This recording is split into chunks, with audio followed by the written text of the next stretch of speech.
Mayor Arya രാജേന്ദ്രനുമായി ബന്ധപ്പെട്ട കേസിൽ ആരോപണ വിധേയനായ കെഎസ്ആർടിസി ഡ്രൈവർ എച്ച് യദുവിനെതിരെ ഒരു ക്രിമിനൽ കേസും നിലവിലില്ലെന്ന് പോലീസ് പറയുന്നു.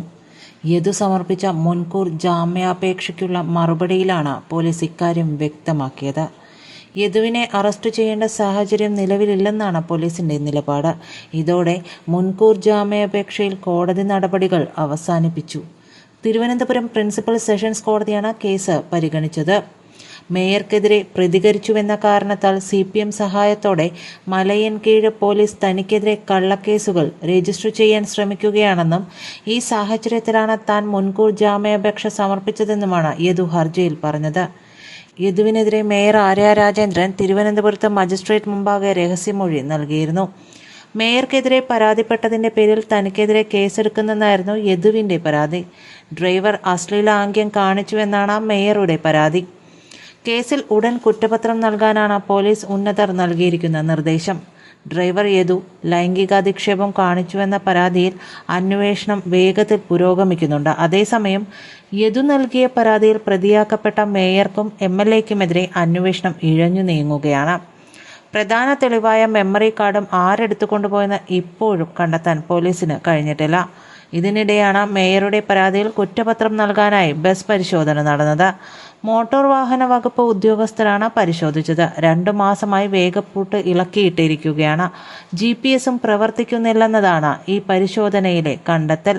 മേയർ സഞ്ചരിച്ച വാഹനം അമിത വേഗത്തിൽ ബസ് മറികടന്നോ എന്നറിയാനുള്ള ശാസ്ത്രീയ തെളിവുകളൊന്നും ബസിൽ നിന്നും കിട്ടിയിട്ടില്ല. പക്ഷേ പരാതിക്കാരിയുടെ മൊഴിയും സാക്ഷിമൊഴികളുടെയും അടിസ്ഥാനത്തിൽ കുറ്റപത്രം നൽകാനാണ് തീരുമാനം. കന്റോൺമെന്റ് പോലീസാണ് അന്വേഷണം നടത്തുന്നത്.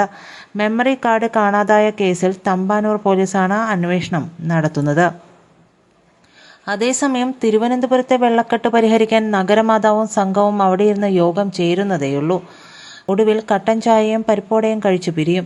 തലസ്ഥാനം മുങ്ങുമ്പോഴും ചർച്ച നടത്താൻ കാണിക്കുന്ന ആ മനസ്സ് ആരും കാണാതെ പോകരുത് എന്ന് തന്നെ പറയേണ്ടി വരും. വെള്ളം കയറുന്നതുവരെ കാത്തിരിക്കുകയാണ് യുദ്ധകാലാടിസ്ഥാനത്തിൽ പ്രശ്നപരിഹാരത്തിന്. ഇതുവരെ എന്ത് മലമറിക്കുകയായിരുന്നു മേയർ എന്ന് നാട്ടുകാർ ചോദിക്കുകയാണ്. അതെങ്ങനെയാണ് സ്വന്തമായി ഉണ്ടാക്കുന്ന പ്രശ്നങ്ങൾക്ക് പരിഹാരം കാണാനുള്ള ഓട്ടത്തിനിടയിൽ തലസ്ഥാനത്തെ കാര്യങ്ങൾ നോക്കാൻ മേയർക്ക് എങ്ങനെ സമയം കിട്ടും? എന്നിട്ടും വായിൽ നിന്ന് വരുന്ന വലിയ വർത്തമാനത്തിനാണെങ്കിൽ ഒരു കുറവുമില്ല. എന്താണ് വെള്ളക്കെട്ടിന് ഒരു പരിഹാരം? മേയർ വെള്ളം കുടിച്ചു വറ്റിക്കുമോ എന്നാണ് നഗരവാസികൾ ഇപ്പോൾ ചോദിക്കുന്നത്. എന്തായാലും യോഗം ചേർന്ന ശേഷം ഫേസ്ബുക്കിൽ ഗീർവാണം അടിച്ചുവിട്ടിട്ടുണ്ട്. നഗരത്തിലെ വെള്ളക്കെട്ട് പരിഹരിക്കാൻ അടിയന്തര നടപടികൾ സ്വീകരിക്കുന്നതിന്റെ ഭാഗമായി മന്ത്രി V ശിവൻകുട്ടിയുടെ അധ്യക്ഷതയിലാണ് ഉദ്യോഗസ്ഥതല യോഗം ചേർന്നത്. വിവിധ വകുപ്പുകൾ സംയുക്തമായി പരിഹരിക്കേണ്ട കാര്യങ്ങൾ യുദ്ധകാലാടിസ്ഥാനത്തിൽ പൂർത്തിയാക്കാനും സ്മാർട്ട് സിറ്റിയുമായി ബന്ധപ്പെട്ട റോഡുകൾ ജൂൺ 15-നകം ഗതാഗത യോഗ്യമാകത്തക്ക നിലയ്ക്ക് ജോലികൾ വേഗത്തിലാക്കാനും തീരുമാനിച്ചു.